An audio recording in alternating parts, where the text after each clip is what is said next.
আল্লাহ পাক তার নবীকে বলছেন, হে নবী মুহাম্মদ সাল্লাল্লাহু আলাইহি ওয়াসাল্লাম, আমি আপনার প্রতি এমন একটা কিতাব নাজিল করেছি। ওয়া নাযালনা আলাইকাল কিতাব, আমি আপনার প্রতি এমন একটা কিতাব নাজিল করেছি। তিবিয়ানান লিকুল্লি শাই, যে বইটা প্রত্যেকটা বিষয়ের ব্যাখ্যা। আবার বলছি, প্রত্যেকটা বিষয়ের ব্যাখ্যা। ওয়া হুদান, এবং হিদায়াত। ওয়া রহমাতান, এবং দয়া। ওয়া বুশরা লিল মুসলিমিন, এবং মুসলিমদের জন্য এই বইটা হচ্ছে সুসংবাদ। এই আয়াতটাকে যারা হজম করতে পারেন না, লেকচারগুলো তাদের জন্য নয়। যারা এই আয়াতটাকে আগে হজম করতে পারেন যে আল কোরআন হচ্ছে প্রত্যেকটা বিষয়ের সমাধান, তাদের জন্য আমাদের লেকচার। আর যারা এটার সাথে এগ্রি করেন না, ডিসএগ্রি করেন যে না, কোরআনে সব কিছু সমাধান নাই, হাদিসে সব কিছু সমাধান নাই, আমাদের অন্য উৎসের দরকার আছে, তাদের জন্য আমাদের কাছে কোনো নসিহত নাই।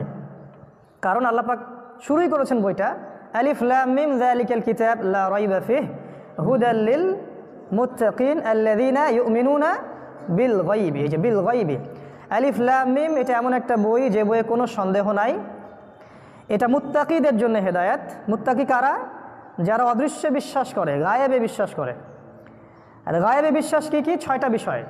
আল্লাহতে বিশ্বাস, ফেরেশতাগণের প্রতি বিশ্বাস, নবী রসুলগণের প্রতি বিশ্বাস, আসমানি কিতাবসমূহের প্রতি বিশ্বাস, পরকালের জীবনে বিশ্বাস, এবং তাকদীর বা ভাগ্যের ভালো মন্দের প্রতি বিশ্বাস।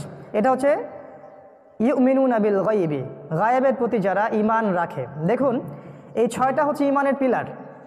এই 6টাকে কিন্তু আপনি যুক্তি দিয়ে, বিজ্ঞান দিয়ে, দর্শন দিয়ে ল্যাবরেটরিতে বসে পরীক্ষা করতে পারবেন না। তাই জ্ঞানের যে সংজ্ঞাটা আমাদেরকে শেখানো হয় স্কুল, কলেজ, ইউনিভার্সিটিতে, এখানে একটা শেকড়ের পার্থক্য আছে তাদের সাথে আমাদের। পার্থক্যটা হচ্ছে এই যে আমরা গায়েবে বিশ্বাস করি মুসলিমরা, আল্লাহকে দেখিনি, ফেরেশতাদেরকেও দেখিনি, বেঁচে থাকা অবস্থায় দেখার সুযোগ খুব একটা নাই, যদি না তারা কোনো রূপ নিয়ে আপনার সামনে আসেন। আমরা জিন জাতিকেও খুব একটা দেখিনি, আমরা পূর্ববর্তী কোনো আসমানি কিতাবও দেখিনি, আমরা কোনো নবী রসুলকেই দেখিনি চোখ দিয়ে। ইভেন আমাদের নবী মুহাম্মদ সাল্লাল্লাহু আলাইহি ওয়াসাল্লামকেও কিন্তু আপনি দেখেন নাই। পরকাল, এই জীবনটা আপনি দেখেননি, আমি দেখিনি। এবং তাকদীর বা ভাগ্যের যে ভালো মন্দ, এই বিষয়টা কিন্তু আমরা দেখি নাই। তাই এই যে ঈমানের 6টা পিলার, এই 6টা পিলারকে আমাদেরকে না দেখে বিশ্বাস করতে হয়। এটাই হচ্ছে মুত্তাকিদের প্রথম বৈশিষ্ট্য, ইউমিনুনা বিল গায়বি, অদৃশ্যে বিশ্বাস করে। তো যারা অদৃশ্যে বিশ্বাস করে তাদের এটা মেনে নিতে কোনো আপত্তি নাই যে কোরআন এবং সুন্নাহ মানবতার সকল সমস্যার সমাধান। যদি এই বিশ্বাস তার না থাকে তাহলে তো সে মুসলিম হতে পারে নাই। আর যারা বিশ্বাস করে যে না, জ্ঞান হচ্ছে সেটাই যেটা পরীক্ষা নিরীক্ষা, পর্যবেক্ষণ, যুক্তি, দর্শন দিয়ে প্রমাণ করা যায়, সেটাই হচ্ছে জ্ঞান, যেটা আমাদের ফিলোসফিতে শেখানো হয়েছে, আমাদের স্কুল, কলেজ, ইউনিভার্সিটিতে এটা শেখানো হয় যে জ্ঞান তত্ত্ব, এটাকে আমরা বলি এপিস্টিমোলজি, জ্ঞান তত্ত্ব। তো ওদের মতে জ্ঞানের উৎস হচ্ছে এরকম যুক্তি, কারো কারো মতে জ্ঞানের উৎস হচ্ছে দর্শন, কারো মতে জ্ঞানের উৎস হচ্ছে অভিজ্ঞতা, কারো মতে জ্ঞানের উৎস হচ্ছে পরীক্ষা নিরীক্ষা, পর্যবেক্ষণ করে ল্যাবে প্রমাণ করতে পারলেই সেটা সত্য। অতএব ল্যাবে যেহেতু আপনি আল্লাহকে প্রমাণ করতে পারছেন না, দ্যাট ইজ ওয়াই আল্লাহর কোনো অস্তিত্ব নাই। এটা ওদের কনসেপ্ট অফ ভিউ। যেহেতু মালায়েকা, ফেরেশতাদেরকে আপনি ল্যাবে প্রমাণ করতে পারছেন না, অতএব তাদের অস্তিত্ব বিশ্বাস করানো হবে মৌলবাদী সংস্কৃতি। যেহেতু আপনি আসমানি কিতাব দেখেননি, এটাকে ল্যাবে পরীক্ষা নিরীক্ষা, যুক্তি, দর্শনে প্রমাণ করা যায় না, অতএব আসমানি কিতাবের মধ্যেই সমস্ত সমস্যার সমাধান আছে, এটা আমি হজম করতে পারছি না। আবার পরকাল, এই যে মৃত্যু হবে, কবরের আযাব, জান্নাত, জাহান্নাম, মিজান, ফুলসিরাত, কিছুই তো আমরা দেখি নাই। এবং এগুলোকে আপনি কোনো যুক্তি দিয়ে প্রমাণ করতে পারবেন না, দর্শন দিয়ে প্রমাণ করতে পারবেন না, এমনকি কোনো ল্যাবেও পরীক্ষা নিরীক্ষা, পর্যবেক্ষণের মাধ্যমে প্রমাণ করতে পারবেন না। বিধায় এগুলোর কোনো অস্তিত্বে তারা স্বীকার করে না।